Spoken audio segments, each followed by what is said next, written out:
Est-ce que tu as vu cette vidéo virale sur Instagram où tu vois une Lamborghini changer de couleur à distance avec une petite télécommande? Aujourd'hui, on va regarder cette vidéo virale créée par Bat Not Bad, qui tient un compte Instagram où il fait plein de trucs comme ça super cool. Alors, si ce genre de vidéo te plaît, eh bien va voir son Instagram, il en a plein. Avant de commencer cette vidéo, je compte sur vous pour la partager et la liker, vraiment bousiller le nombre de likes sur cette vidéo. Je compte sur vous, j'ai beaucoup bossé, surtout que j'ai été très malade pour vous fournir cette vidéo. Enfin bref, c'était la petite parenthèse, je vous le demande jamais, mais pour une fois, partagez-moi ça et likez-moi ça. Bon, ce qu'il faut savoir, c'est que cette vidéo est ultra bien faite. Même moi, au début, j'ai douté. Je me suis dit, est-ce que c'est fake ou pas? Est-ce qu'il a utilisé cette technique ou pas? Et du coup, pour voir si c'est fake ou pas, il va falloir se pencher sur des petits détails. Le premier point déjà qui me fait penser que c'est du fake, eh bien, c'est le cadrage de la vidéo. C'est très bizarre. Tu as une Lamborghini hyper stylée devant toi qui change de couleur. Enfin, c'est une technologie de dingue. Et toi, tu filmes que le quart de la bagnole. Donc, déjà, c'est suspect, tu vois. Le cadrage est déjà le premier point pour moi. Ensuite, le deuxième point, c'est le mouvement de cam. Parce que le mouvement de cam que tu vois là, c'est exactement le mouvement de cam qui s'appelle « Je vais faire du tracking 3D sur l'ordinateur,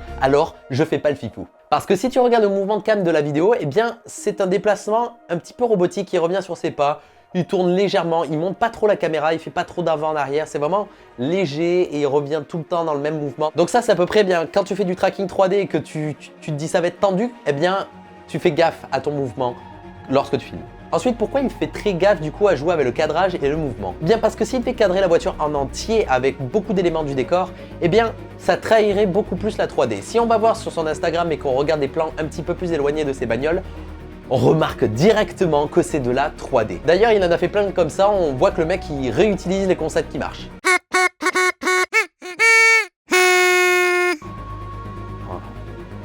Enfin bref, pourquoi il fait ça? Bien parce qu'on voit des voitures tous les jours, on conduit des voitures, vraiment la voiture fait partie, on va dire, de notre civilisation actuelle. Et ça, donc, on en bouffe tous les jours. Et le fait d'habituer notre œil à un objet aussi commun, eh bien on va décerner beaucoup plus facilement si c'est du fake ou si c'est du réel. Comme quand tu vois des humains en 3D dans des films, tu te dis putain c'est bien fait, mais ça se voit que c'est de la 3D. Tu ne sais pas pourquoi l'expliquer parce que c'est vraiment très très bien fait, mais tu te dis il manque quelque chose. Eh bien c'est pareil avec les voitures. On en bouffe tellement qu'on arrive à directement savoir si c'est du fake ou si c'est du réel. Voilà pourquoi il a joué avec son cadrage et son mouvement de cam. Il essaye de cadrer le truc et ça a bien marché parce que tout le monde a cru que c'était réel. Donc bravo à lui parce que ça a bien marché. Et ensuite le dernier point qui me fait penser que c'est de la 3D, eh bien c'est que c'est pas possible. Et oui, ce n'est pas possible d'avoir une peinture qui change de couleur grâce à une petite télécommande. Il faut arrêter de... ne croyez pas tout ce que vous voyez sur internet, d'accord les gars, c'est juste fake. Donc je vais maintenant vous montrer comment moi j'ai recréé cette vidéo virale d'Instagram. Tout d'abord, il y a une différence entre ma vidéo et la sienne. Déjà de 1, c'est pas le même modèle de voiture. Moi, c'est une Tesla et lui, c'est une Lamborghini parce que pour moi, ma voiture préférée, c'est une Tesla. Et le deuxième point, c'est la télécommande parce que lui, il a une télécommande et moi, c'est mon téléphone. Alors lui, sa télécommande, même sa télécommande est en 3D. Eh oui. Pendant longtemps, je me suis dit non, c'est réel, mais en fait non, c'est de la 3D aussi. En fait, il doit avoir un petit patron, en fait, un petit morceau de papier ou un truc un petit peu en volume avec des point track, donc c'est des petits points pour effectuer des trackings. Et ensuite, dans un logiciel comme PFTrack, il va s'occuper de faire un tracking d'objets pour ensuite remplacer l'objet qu'il avait dans la main qui doit être sans doute un petit peu moche avec quelque chose en 3D hyper stylé avec des menus qui s'affichent, qui s'animent, etc. Mais comme moi j'ai été malade et que j'avais la flemme, j'ai utilisé mon téléphone et j'ai tout simplement remplacé l'écran de mon téléphone par un menu que j'ai personnalisé. Alors pour ce faire, j'ai chopé une application qui s'appelle Chroma Screen de Rocket Jump que j'ai trouvé sur l'App Store. Je pense qu'elle doit être disponible sur Android, je ne sais pas, regarde. Et qu'est-ce que c'est Rocket Jump? Eh bien c'est tout simplement la compagnie de Freddy Wong, donc Freddy, le youtubeur américain qui fait plein de trucs trop stylés. Et du coup il a fait cette application pour avoir donc des fonds verts sur son téléphone. C'est hyper facile d'utilisation et c'est super bien parce que tu peux mettre des croix de tracking, tu peux choisir si c'est du vert ou du bleu. Enfin, va voir cette application, elle est vraiment très bien, ça s'appelle Chroma Screen. Ensuite, la prochaine étape va être de faire un tracking du coup de mon téléphone. Alors pour faire le tracking, j'ai utilisé le logiciel Mocha. Mocha qui est un logiciel qui va te permettre de faire du tracking planaire. Ça veut dire qu'en plus d'avoir les informations de position, de rotation et d'échelle, tu vas aussi avoir les informations de perspective. Parce que notre téléphone, dans la vidéo, on le prend, on le tourne, et il y a une perspective qui change.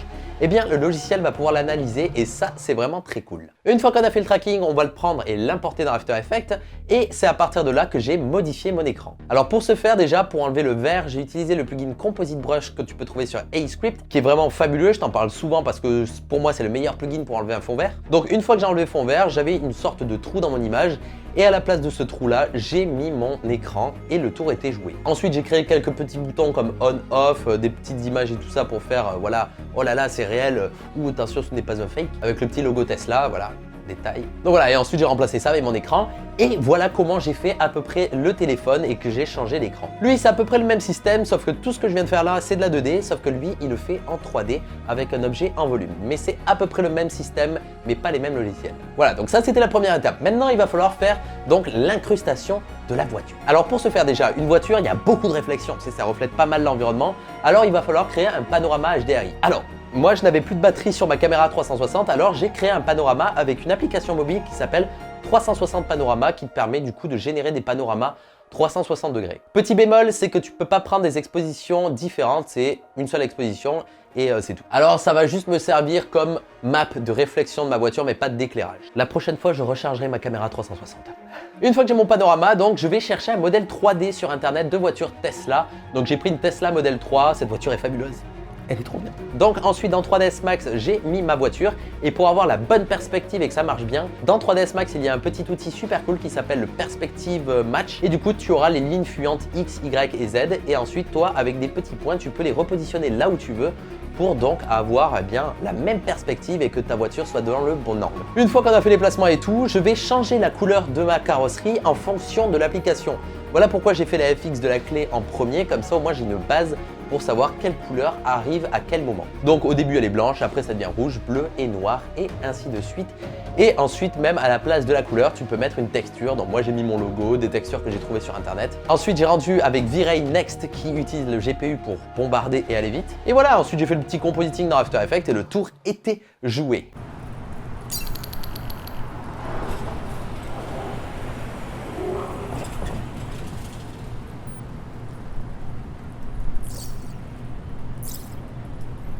Donc encore une fois, je sais qu'il y a quelques petits trucs qui ne marchent pas dans cette vidéo, mais j'ai été très malade et j'ai fait littéralement cette vidéo en 3 heures.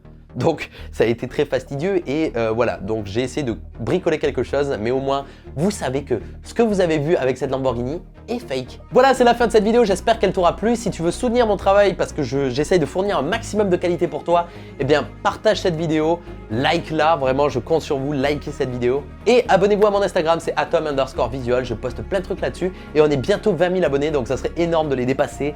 Merci à vous, merci de me soutenir, j'espère que vous avez appris des choses avec cette vidéo. On se retrouve très prochainement pour de nouvelles vidéos, c'était Atom, ciao.